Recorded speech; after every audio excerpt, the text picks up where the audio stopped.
ৰাতিপুৱাই বাইকখন লৈ স্কুললৈ ওলাই গ'লোঁ। ৰাস্তাটো একেই, কিন্তু প্ৰতিটো দিনৰ অনুভৱ সদায় কিছু বেলেগ। স্কুলত আজি অলপ স্পেচিয়েল মুড। ষ্টাফ ৰুমত সৰু চেলিব্ৰেশ্যন। মেনু হৈছে চিঙাৰা আৰু কালাগান। চিঙাৰা আৰু কালাগান ভাবি একেবাৰে নাভাবিব দেই। এক্সাইটমেণ্ট কিন্তু একেবাৰে ফুল।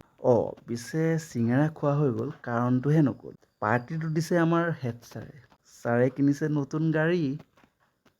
যিয়ে হওক, চিঙাৰাৰ মজা লৈ মই আৰু অনুৰাগ ছাৰ আমাৰ মেট্ৰিক পৰীক্ষা অনুষ্ঠিত হোৱা কেন্দ্ৰলৈ ওলাই গ'লোঁ। অফিচিয়েল কাম এটাৰ বাবে। কামটো শেষ কৰি পুনৰ স্কুললৈ উভতি আহিলোঁ। ঘৰলৈ উভতি আহোঁতে বাইকখনত যেন মোক কৈছে, দাদা পাৰ্টি খাই যদি ভালেই আছে, মোৰো পেটটো অলপ ভৰাই দিয়ক। সেয়ে চিধা পেট্ৰল পাম্প। বাইকো খুচ, ময়ো খুচ।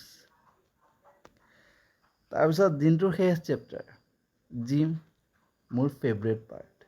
অলপ পুছ আপ, অলপ চেষ্ট ৱৰ্কআউট আৰু লগৰসকল ব্যস্ত নিজৰ নিজৰ বডি বনাবলৈ আৰু তেওঁলোক য়ং। পিছে ল'ৰাজন চাইছে নহয়, ল'ৰাজন মোৰ ষ্টুডেণ্টে, কিন্তু কিহে ডাঙৰ হৈছে কৃষ্ণ, মোকে দলিয়াই পেলাই দিব। আজিৰ দিনটো ইয়াতে শেষ কৰিলোঁ। দিনটো তেনেকুৱা একো স্পেচিয়েল নাছিল যদিও প্ৰতিটো দিনৰ এটা আমেজ বেলেগ।